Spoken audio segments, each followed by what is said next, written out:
All right, what up, y'all? It's Metaphor back for more to kick the raw. Represent everyone's you and nine first. We're gonna do a video on Gemini in the seventh house, which is mutable air, which isn't being able to adapt to other people's way of communicating and relating, and also being able to adapt to other people's thoughts, and being able to communicate and practicalize about these things. Sagittarius being mutable fire, being able to adapt to other people's visions of ways of creativity, ways of just emotion in general. So it's this mutable fire, mutable emotion. You see what I'm saying? And with Gemini being in the seventh house, the way that you relate to others is very, this is actually a very good placement because this is the seventh house being an air house, and Gemini being an air sign. So being able to adapt to other people's ways of relating, then boom, it's very, very um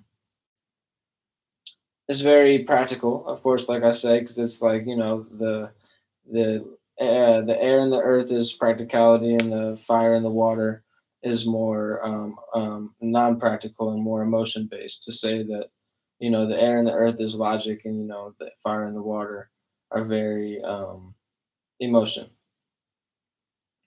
So to say that, you know, whenever you have a water or a fire in the seventh house, it can be a bit illogical or non-practical, um, and it's kind of going off of an emotion rather than to think that this is two spirits coming together to create another energy. Then this is what the seventh house creates. It's the relation, the relation, the communication, and the partnership.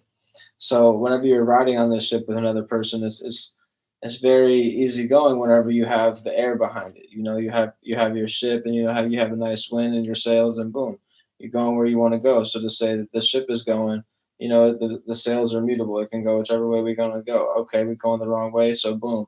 The island's over here where we want to go, so boom. Okay, we mutable the sails, and boom, we're over there.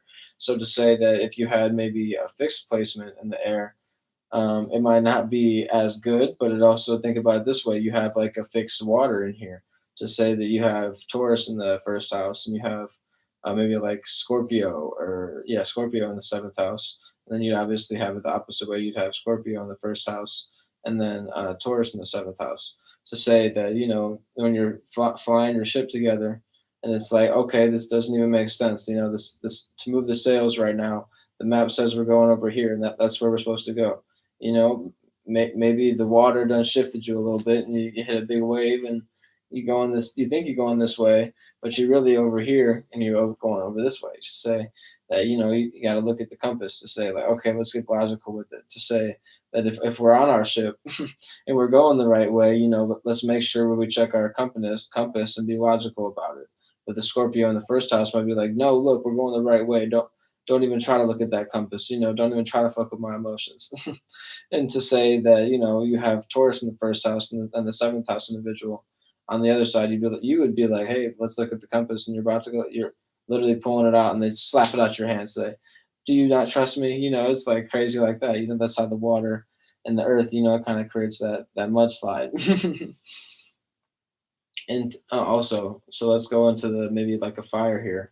Um, you know, this is some some Gemini shit. You get in the Sagittarius knowledge, and you get in just the enjoyment of the practicality of the conversation. Gemini, you loving this. But yeah, let me kick the video title real quick as well before I go into the fire and all that type of thing. So the Gemini being here, it's like, don't be so mutable though, to the point that you don't even have your own life. You're just flying with everybody else's sails. You're on your ship going, oh, okay, yeah, we'll go there. It's all good, no problem. And then you don't actually get to the actual part of the relationship that you really came into the relationship for. You may even lose yourself in this relationship. To say that if you just keep on relating upon this conversation, and it's just like, oh, it's just a conversation, and this is what our relationship is, and you have none of that fire there, and you don't bring that Sagittarius first house, then it could be a little bit difficult. To say that your Sagittarius first house, then you have your Aries fifth house. And if you don't bring that fifth house in with Aries, and you express yourself in your own way, in your cardinal way of bringing bringing something new to the world. You're bringing a whole new expression to the world to say that it's mutable fire in your first house. So it's like you've seen everybody else's way of expression, but also you're personally expressing yourself. I mean, you're personally being yourself and seeing everybody else's visions.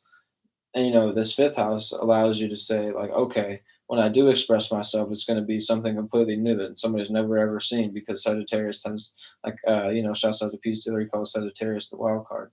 You know, and I think that's very relatable. So yeah, I think the key here, just don't get lost in your relationship and know what you came in the relationship for, and like you have a actual plan of where you want to go with this relationship. So say that maybe you got to look at your Earth houses a little bit. Say that your second house is Capricorn, so you have values within the business.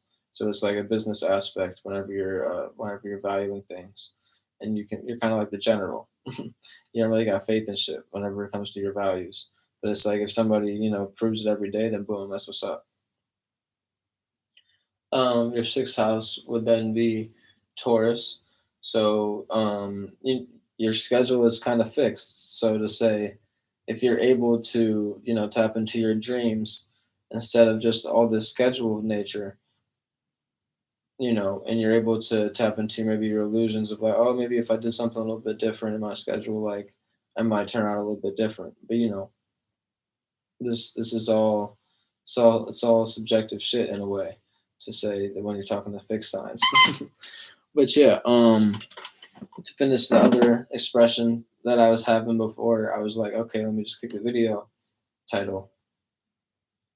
The fire being in the seventh house, it's you might just burn it all out. You might fucking burn down the whole town with your relationship, and everybody around you is like, damn, whenever you're around them, they're gonna change your whole fucking life. It's like some people might think of you as like scary in a way, or like a little bit intimidating. Some people see fire signs as intimidating, or just like I don't even want to talk to them because I know what's gonna happen. It's gonna be a whole dissertation. Um, I had broke down. I think I broke down Gemini, which is the air, obviously being here, and then you have I broke down the fire, and I broke down the earth and the water also. So yeah, we good. So yeah, holla back at me, y'all. You know what I'm saying? Hit me in the comments what you think about the interpretation and all that. But yeah, this is Gemini in the seventh house and Sagittarius rising series. So yeah, we lit, y'all. You know what I'm saying?